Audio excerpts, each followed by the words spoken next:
Les rendez-vous de la conservation, un podcast inspirant proposé par MOOC Conservation et Youth Conservation de l'ICN. À travers des interviews d'acteurs engagés dans la conservation, nous souhaitons informer, former et inspirer tous les passionnés de la nature qui s'impliquent dans la protection de l'environnement. Bienvenue dans ces rendez-vous de la conservation.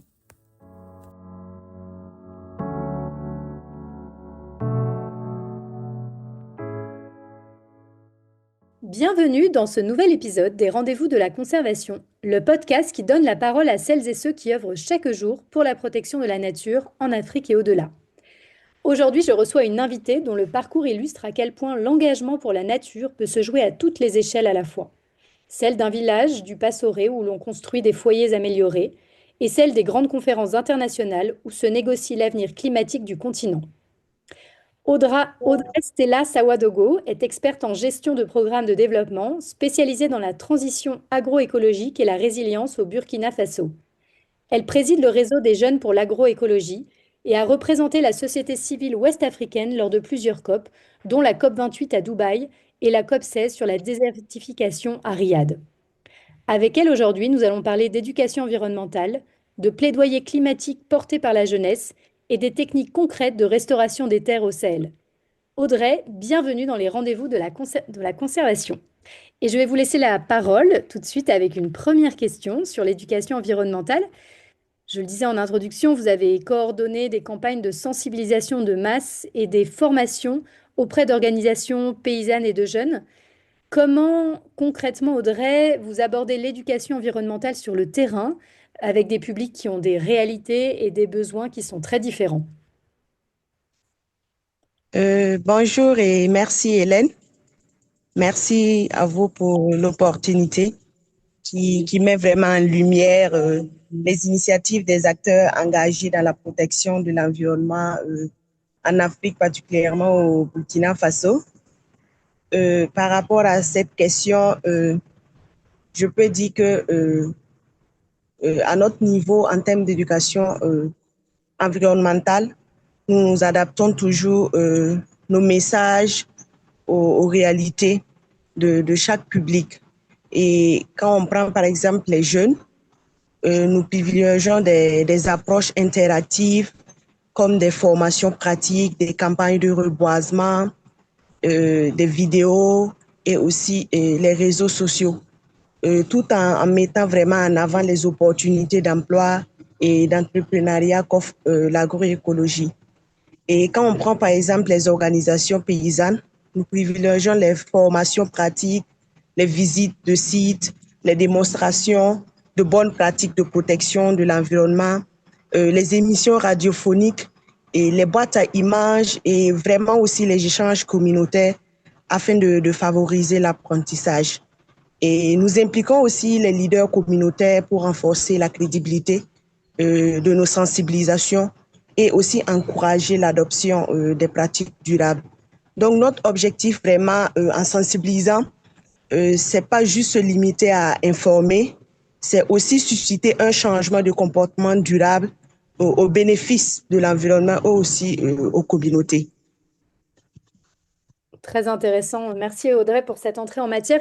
Et vous avez également documenté et capitalisé de nombreuses actions de terrain avec des photos et des vidéos. Selon vous, qu'est-ce qui fait qu'un message de sensibilisation environnementale est réellement entendu et suivi d'effets? Vous parliez justement de pousser à l'action plutôt que de rester lettre morte.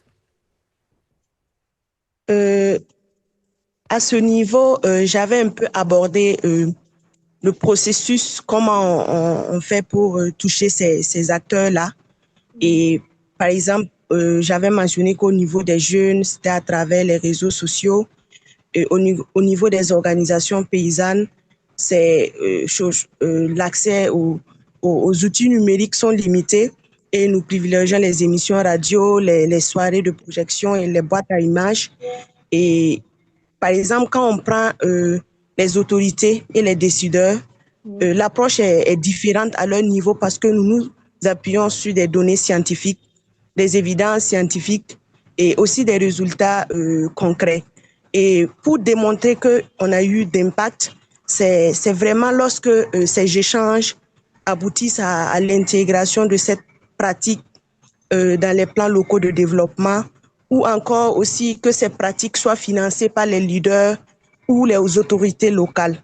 Et c'est vraiment un signe qui montre que notre sensibilisation ou notre message a produit un effet.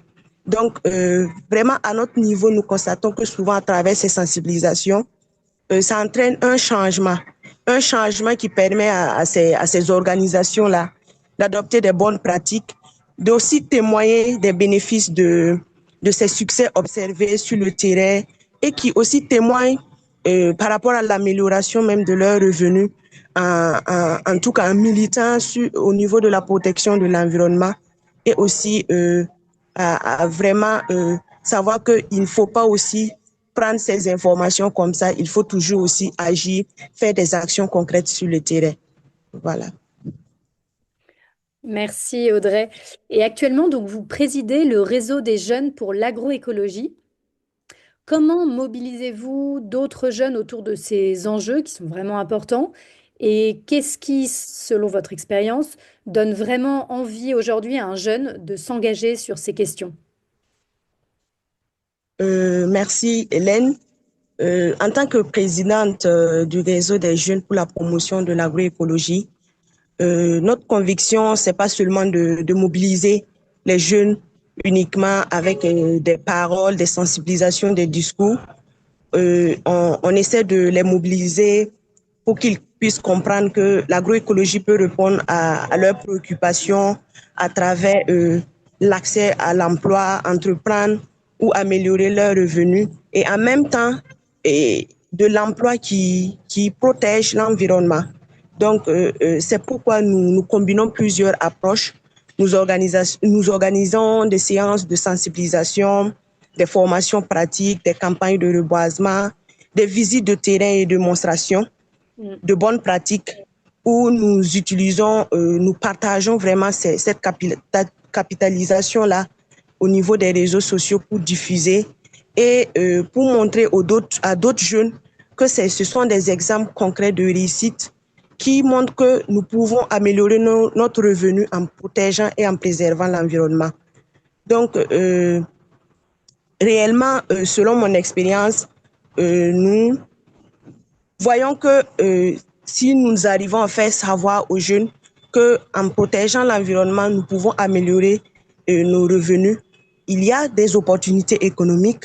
Ces jeunes vraiment sont vraiment attirés par l'initiative parce que nous essayons de les apprendre qu'est-ce qu'on peut faire concrètement comme activité en protégeant l'environnement, par exemple les activités de reboisement, d'agroforesterie, de maraîchage écologique, d'apiculture, de pisciculture, de production de compost ou de biofertilisants ou biopesticides, et aussi la production de semences locales, aussi la transformation ou la commercialisation des produits agricoles vraiment écologiques. Donc, nous pouvons dire que cela vraiment montre qu'ils peuvent aussi entreprendre avec peu de moyens. Pas besoin de peut-être avoir un prêt ou après ça va vous rattraper. Voilà, avec peut-être une petite superficie, juste mettre des arbres fruitiers et aussi peut-être faire des pépinières pour vendre ou aussi avoir une unité de compostage pour recycler ces déchets et aussi transformer pour vendre. Et ça suffit pour se lancer dans une activité qui améliore vos revenus et qui continue toujours à protéger notre environnement.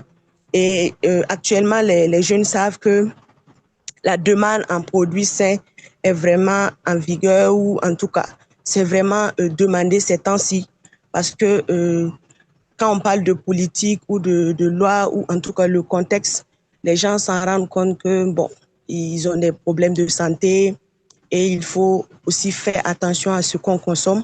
Donc les jeunes ont compris que c'est vraiment une opportunité le fait aussi d'entreprendre dans le domaine de la protection de l'environnement ou dans le domaine de l'agroécologie.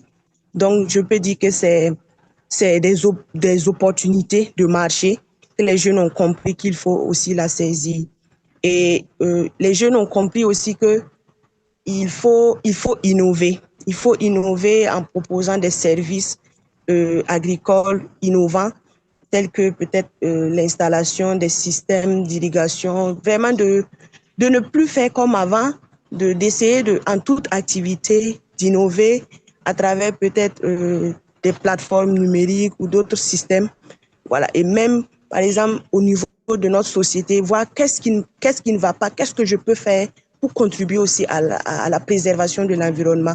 Quand je prends, par exemple, des jeunes qui recyclent les pneus, qui font de l'esthétique avec pour embellir, pour que ça devienne comme des meubles, des jeunes qui utilisent les sachets plastiques pour faire des pavés ou d'autres activités écologiques ou recycler même des emballages ou des déchets qui est utilisé dans le compostage ou aussi utilisé comme des meubles.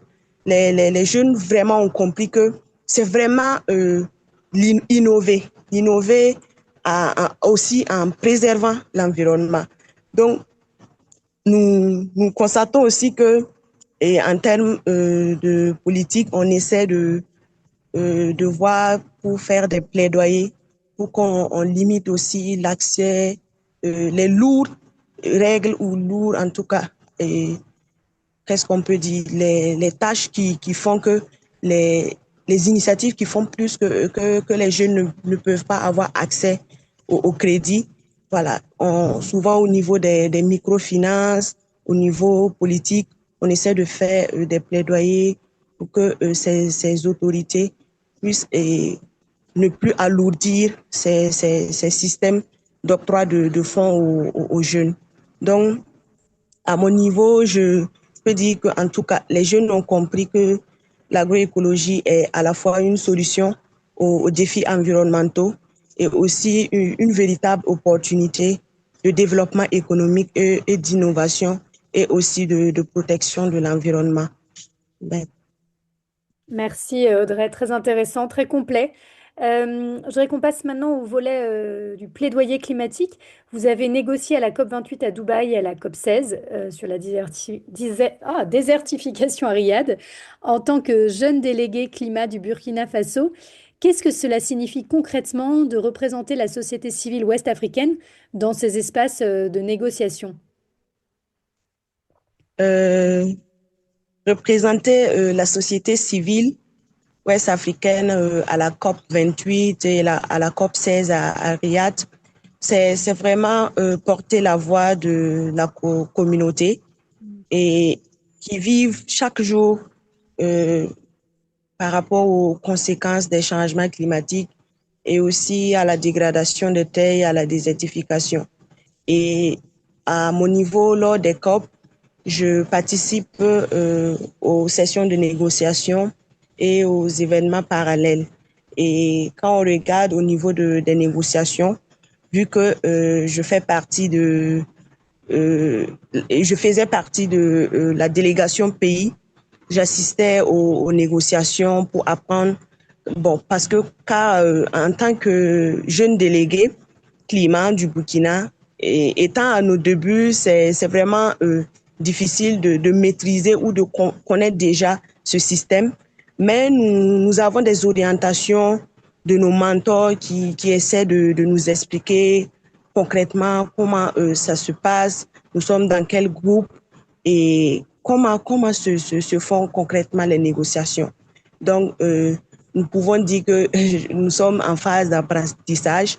Donc, c'est vraiment, pour le moment, nous observons comment ça se passe concrètement parce que nous avons l'ambition de peut-être être des futurs grands négociateurs de nos pays. Voilà.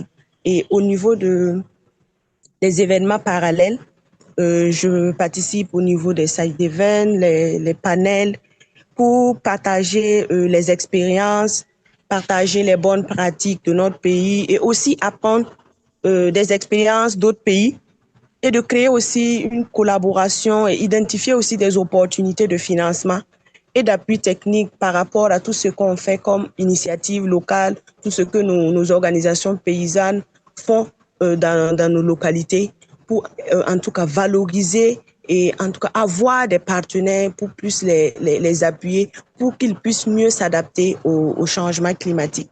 Donc pour moi, vraiment représenter la société civile ouest-africaine lors de ces événements internationaux, c'est de faire en sorte que les préoccupations, les solutions proposées par les communautés sont entendues et prises en compte afin que ces engagements internationaux se traduisent par des actions concrètes, comme je dis, en tout cas l'octroi des financements pour mieux s'adapter et aussi améliorer durablement les conditions de vie des populations pour qu'ils puissent mieux protéger leurs ressources naturelles. Merci Audrey. Vous avez aussi travaillé à faire intégrer les questions climatiques dans les plans régionaux de développement au Burkina Faso. Comment fait-on le lien entre les engagements qui sont pris au niveau international, comme les contributions déterminées au niveau national, et leur traduction réelle dans les politiques locales? Euh, Effectivement, il existe une synergie entre les engagements internationaux du Burkina en matière de climat et leur mise en œuvre au niveau local. Par exemple, au niveau des plans de développement, ça constitue un cadre important pour traduire les engagements en actions concrètes, en intégrant les enjeux d'adaptation et d'atténuation en fonction des réalités et des priorités des territoires. Donc, c'est des documents stratégiques que chaque territoire essaie de capitaliser et en tout cas insérer pour montrer tout ce qu'on fait en termes d'adaptation au changement climatique et atténuation. Et nous pouvons dire que ces actions locales s'inscrivent même dans les orientations nationales définies à travers les plans locaux, les plans nationaux d'adaptation PNA et aussi les contributions déterminées au niveau national. Et ces initiatives mises en œuvre dans ces régions-là sont capitalisées voilà, au niveau national, contribuant à améliorer, à renforcer la résilience des populations et à réduire les vulnérabilités au changement climatique et à atteindre les objectifs du Burkina en matière de réduction des émissions de gaz à effet de serre.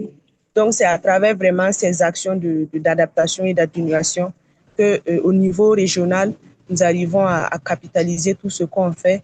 Et c'est à travers ces initiatives, nous renseignons nos CDN et nous, après évaluation, nous arrivons en tout cas à voir si c'est vraiment mise en œuvre et financé pour aussi atteindre ou en tout cas être orienté plus vers nos politiques telles que par exemple le PNA.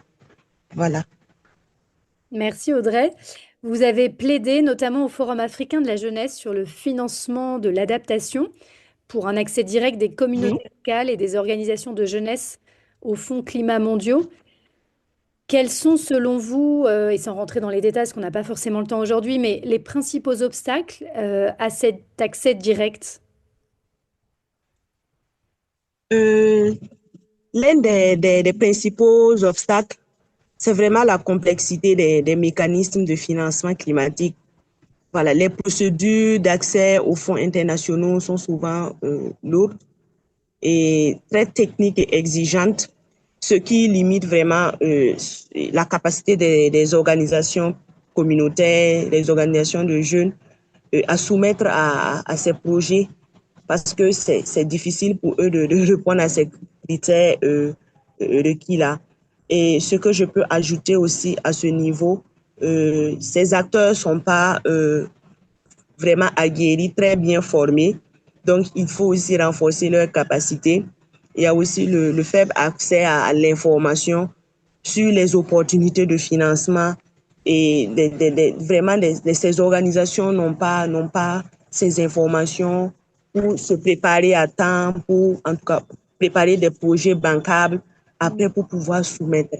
Et c'est vraiment pour cela que c'est difficile au niveau de ces organisations-là d'avoir accès à ces fonds pour en tout cas mieux s'adapter au changement climatique aussi et préserver leurs ressources naturelles. Merci Audrey. On va clore ce volet plaidoyer pour passer au dernier volet, celui de l'agroécologie. Alors, vous maîtrisez des techniques comme la régénération naturelle assistée ou la conservation des eaux et des sols. Pour nos auditeurs qui ne sont pas forcément familiers de ces pratiques, est-ce que vous pourriez nous expliquer simplement en quoi elles consistent et ce qu'elles changent concrètement pour une communauté? Et, euh, la RNA, la régénération naturelle assistée, est une technique qui consiste à protéger, à entretenir, à valoriser les arbres et arbustes qui régénèrent naturellement dans les champs. Mm. Et plutôt de les couper, les producteurs sélectionnent des espèces utiles dans leur champ qui favorisent leur croissance et les intègrent vraiment dans leur système de production. Donc, cette pratique permet progressivement de restaurer le couvert végétal, d'améliorer la fertilité des sols, d'augmenter la productivité agricole et de renforcer aussi les moyens d'existence des communautés. Et on peut dire que grâce à la RNA, de nombreux producteurs ont pu reconstituer des véritables parcs agroforestiers dans leurs exploitations. Et ces espaces aussi restaurés contribuent à la préservation de la biodiversité, à la régulation du climat local et aussi à une meilleure résilience des terres face aux effets des changements climatiques. Et ils offrent aussi des opportunités économiques, notamment surtout les femmes qui développent des activités génératrices de revenus à travers la transformation, la commercialisation des produits forestiers non ligneux. Parce que, par exemple, à notre niveau, nous arrivons, enlevons les graines de néré pour transformer en soumala, qui est utilisé, qui est très prisé par la population, qui est utilisé comme des épices. Et au niveau aussi des feuilles, nous utilisons des feuilles pour la médecine traditionnelle ou en tout cas pour la consommation et vraiment d'autres produits issus de ces espèces protégées-là.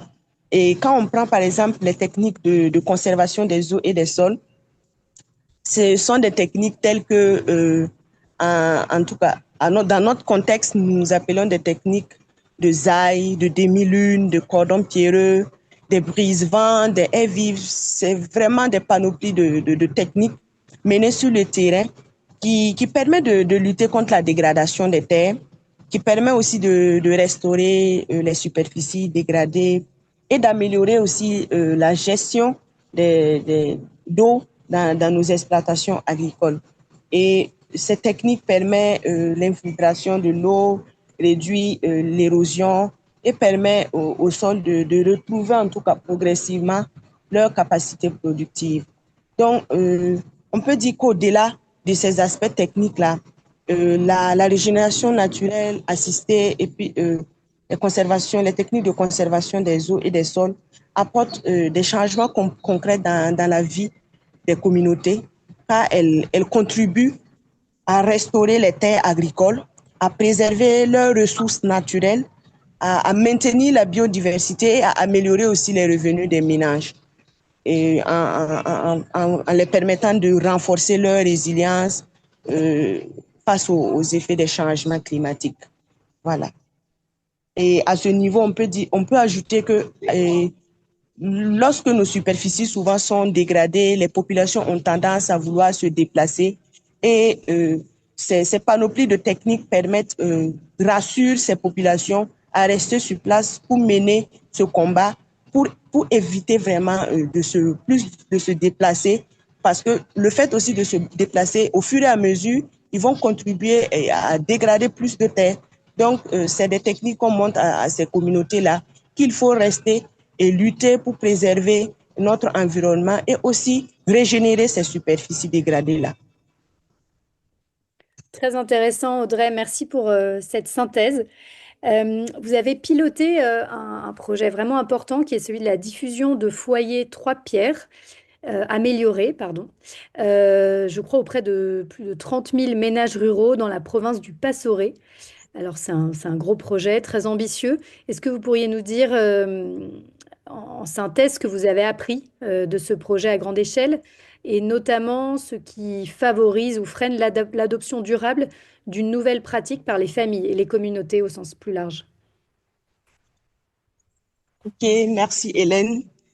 Je peux dire que ce projet a surtout appris que l'adoption durable d'une pratique dépend toujours de sa capacité à répondre aux besoins réels des communautés. Et ce qu'on peut dire en réalité, le foyer amélioré n'est pas une technologie totalement nouvelle parce que il s'agit d'une adaptation d'un foyer traditionnel déjà utilisé en milieu rural, mais amélioré pour être plus efficace, plus économique et plus respectueux de l'environnement. Et ces femmes qui sont les principales utilisatrices de ces foyers ont rapidement adopté cette innovation parce qu'elles en perçoivent comme directement des avantages. Voilà, parce qu'elles voient que c'est vraiment avantageux et elles peuvent elles-mêmes construire ce foyer parce que c'est pas difficile de le concevoir ou en tout cas de l'entretenir. Et ça fait qu'elles ont en tout cas, elles se sont appropriées de cette technique-là. Parce que quand on prend les foyers, ce sont des foyers qui permettent de réduire la consommation du bois, de diminuer la pression exercée sur les ressources forestières et de limiter la déforestation et aussi améliorer les conditions de santé des femmes en réduisant leur exposition à la fumée. Donc, on peut dire aussi qu'elles se sont plus appropriées parce qu'il y a un autre facteur important d'adoption qui réside au niveau des bénéfices économiques associés à ce projet-là. Parce que grâce aux retombées liées au crédit carbone, parce que ce projet, en tout cas, contribue au crédit carbone. Donc, grâce à ces retombées-là, certaines femmes ont pu financer d'autres activités génératrices de revenus qui, vraiment, à travers ces actions, ont renforcé leur intérêt et leur durabilité de la pratique au sein des ménages. Voilà. Et elles ont aussi compris que dans un contexte où les ressources forestières deviennent de plus en plus rares et où l'accès au bois de chauffe aussi constitue une difficulté croissante pour les familles rurales, ce foyer vraiment représente donc une solution concrète et à la fois et environnementale, qui protège l'environnement, qui protège leur santé, qui aussi améliore leurs revenus. Voilà. Très intéressant. Ben, on suivra les résultats à plus moyen terme de ce beau projet. Audrey, vous avez aussi travaillé sur le nexus entre genre et agroécologie, ben, des termes un petit peu compliqués, avec des questions d'autonomisation économique des femmes. Alors, vous venez d'en parler un petit peu, mais en quoi la transition agroécologique peut-elle être un levier spécifique pour les femmes rurales au Sahel? Euh, la transition agroécologique constitue un levier important d'autonomisation pour les femmes rurales au Sahel, car ce sont elles-mêmes qui sont au cœur des activités agricoles et de la gestion des ressources naturelles. Parce que beaucoup de femmes font beaucoup l'agriculture et elles sont à notre niveau, on les accompagne pas individuellement, mais plus en groupe. Donc, regroupées en tant que coopérative ou organisation paysanne, et elles développent des activités génératrices de revenus liées à l'agroécologie, notamment des organisations qui sont dans la production du compost, qui arrivent en tout cas à produire et à vendre, et la multiplication des semences paysannes, et des organisations aussi qui sont dans le maraîchage écologique et qui sont aussi dans la transformation des produits agricoles et la valorisation des produits forestiers non liés. Et elles savent que ces activités leur permettent non seulement de préserver leurs ressources grâce à des pratiques agricoles durables, mais aussi d'améliorer leurs revenus et leur autonomie économique. Parce que ces revenus qu'elles génèrent sont souvent réinvestis dans les besoins essentiels du ménage. Donc, elles utilisent souvent ces fonds, ces ressources pour scolariser leurs enfants, pour les soins, pour l'alimentation ou encore aussi le développement d'autres activités économiques. Et on peut dire que l'agroécologie a également aussi un impact positif sur leur santé et celle de leur famille parce qu'en produisant, euh, il, le ménage consomme ces aliments sains, diversifiés et c'est vraiment un système de ne pas se faire recours aux intrants chimiques. Et les femmes ont compris que ça permet aussi d'améliorer la qualité nutritionnelle aussi du ménage tout en réduisant les risques sanitaires liés à l'utilisation des produits chimiques. Et en investissant aussi au niveau des organisations paysannes, pilotées en tout cas par des femmes, nous voyons qu'on obtient des triples bénéfices en renforçant l'autonomie économique, en améliorant la sécurité alimentaire et nutritionnelle des ménages et aussi ça contribue à préserver l'environnement et ainsi ça va aussi renforcer leur résilience face au changement climatique. Donc, nous pouvons dire que vraiment, ce nexus-là permet d'avoir un impact important de façon économique, sociale, environnementale. Voilà, donc c'est vraiment ce que je peux dire à ce niveau. Merci beaucoup Audrey. Malheureusement, on arrive déjà à la fin de notre entretien. Je vais vous donner la parole pour une dernière question. Si vous aviez un seul conseil à donner à un jeune Africain qui souhaite s'engager comme vous pour la terre et pour le climat, quel serait-il? Je lui dirais que d'abord, il faut se former Mm. parce que je peux dire que je continue toujours à renforcer mes capacités. Parlant aussi de renforcement de capacités, c'est pas juste au niveau des diplômes, c'est aussi de façon concrète, en tout cas se faire former sur le terrain et aussi rester très curieux parce que les défis liés au climat, à la dégradation des terres sont vraiment complexes et ça nécessite des compétences solides. Et je l'encouragerai aussi à s'engager sur le terrain, comme je le disais, voilà, d'être plus proche avec ces communautés parce que à travers eux, on apprend plus et c'est en comprenant vraiment leur réalité on peut arriver en tout cas, à participer aux négociations et avoir des éléments concrets pour, en tout cas, négocier et se défendre. Donc, c'est vraiment ce que je peux dire.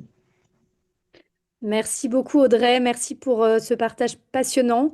Bravo pour votre engagement on voit le concret du terrain sahélien et puis les grandes salles de négociation climatique. On voit que votre parcours nous montre combien l'éducation environnementale, le plaidoyer, la restauration des terres ne sont pas des combats séparés, bien au contraire. Ce sont les trois phases d'un même engagement pour un avenir durable. Alors merci Audrey, je vous souhaite une très bonne continuation. Merci beaucoup, Hélène. Merci beaucoup pour l'opportunité. Et merci à toutes et à tous de nous avoir écoutés. Retrouvez-nous très bientôt pour un nouvel épisode des Rendez-vous de la conservation. Et n'hésitez pas surtout à partager cet épisode autour de vous. À très bientôt pour un prochain rendez-vous de la conservation.